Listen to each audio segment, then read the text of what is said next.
গভীর জঙ্গলে হাসি নামের হাঁসটি তার ছানাদের নিয়ে বাস করত। সারাদিন সে ছানাদের সাথে সাথেই রাখত। একদিন হাসি তার ছানাদের বলল, ছানারা, তোমাদের আমি খুব ভালোবাসি, তাই সারাদিন চোখে চোখে রাখি যাতে তোমাদের কোনো ক্ষতি না হয়। আমি এটা ভাবি যে আমার কিছু হয়ে গেলে তোমাদের কি হবে। এমন আজে বাজে কথা বলো না মা, আমাদের ভীষণ ভয় করে। আমরা তোমাকে কখনো হারাতে চাই না, এমন কথা আর কখনো বলবে না। এই বলে তারা বাড়ির উদ্দেশ্যে রওনা দিল। কিছু পথ যাওয়ার পর হাসি ছানাদের বলল, ছানারা আসো, আমরা কিছুক্ষণ এখানে বিশ্রাম নেই, তারপর আবার বাড়ির দিকে রওনা দেব। এই বলে তারা গাছের ছায়া বিশ্রাম নিতে লাগলো। আর এমন সময় হঠাৎ করে গাছ থেকে একটি ডাব হাসির মাথায় এসে পড়ল। আর বেচারা হাসি ছটপট করতে করতে মারা গেল। হাসির ছানারা কান্নাকাটি শুরু করলো। তখন এক ছানা আরেক ছানাকে বলল, বন্টি, মা উঠছে না কেন? তার কি হয়েছে? ডাবটি মায়ের মাথায় পড়ার কারণে মা দুনিয়াতে নেই।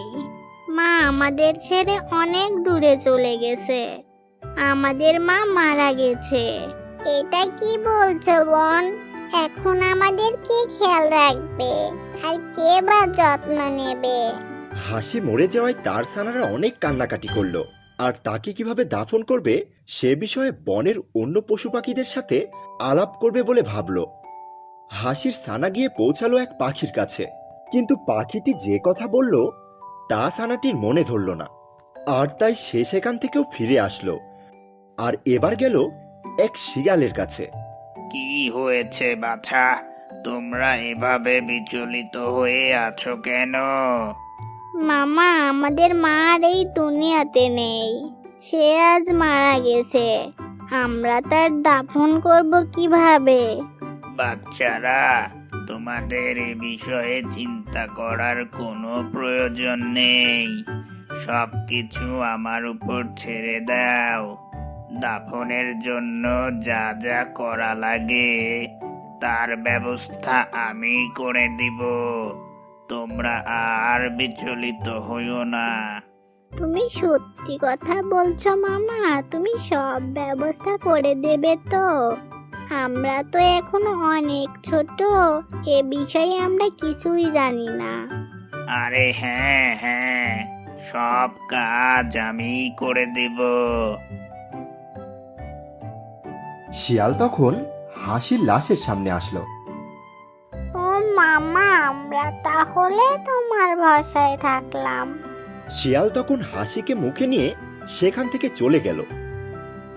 সে একটা নির্জন জায়গায় গিয়ে হাসিকে কবর দেওয়া তো দূরের কথা, সে হাসিকে চুপচাপ খেয়ে নিল।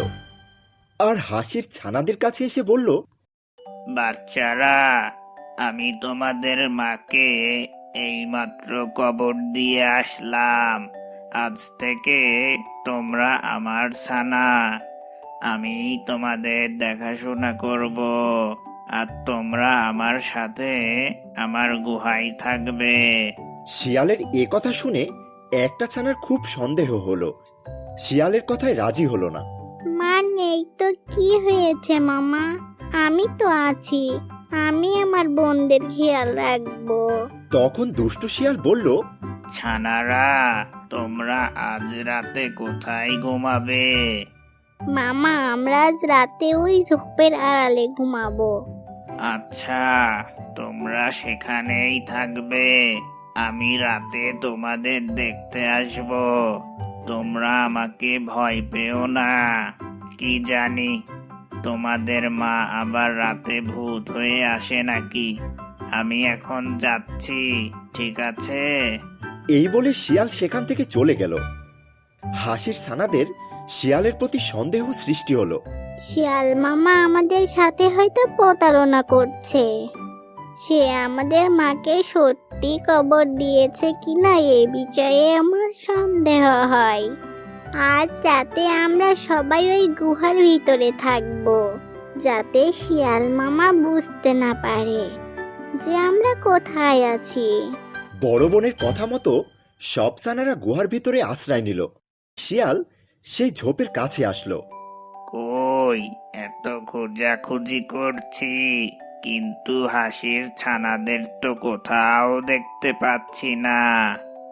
আমায় কি তাহলে ওরা বোকা বানালো? শিয়াল ছানাদের না পেয়ে সেখান থেকে চলে গেল। পরের দিন সকালে শিয়াল সেই ঝোপের কাছে আসলো, হাসির ছানাদের দেখতে পেল। আমি কাল রাতে এসেছিলাম, তোমরা কোথায় গিয়েছিলে? তোমাদের তো দেখিনি।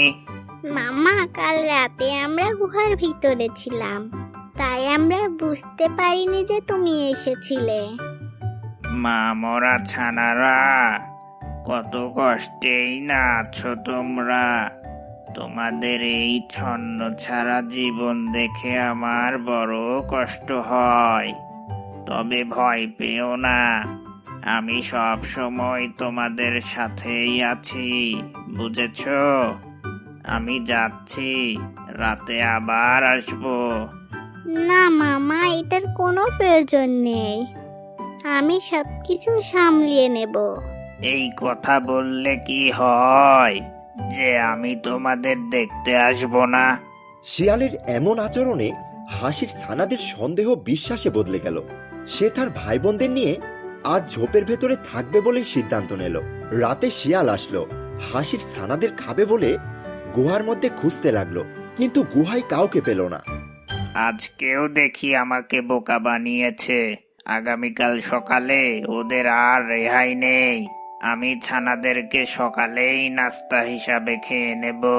পরের দিন সকালে ছানারা চলো আমরা এই জঙ্গল ছেড়ে চলে যাই, এখানে থাকলে ওই পাজি শিয়াল মামা আমাদের বাঁচতে দেবে না, সুযোগ পেলে শিকার করেই ফেলবে।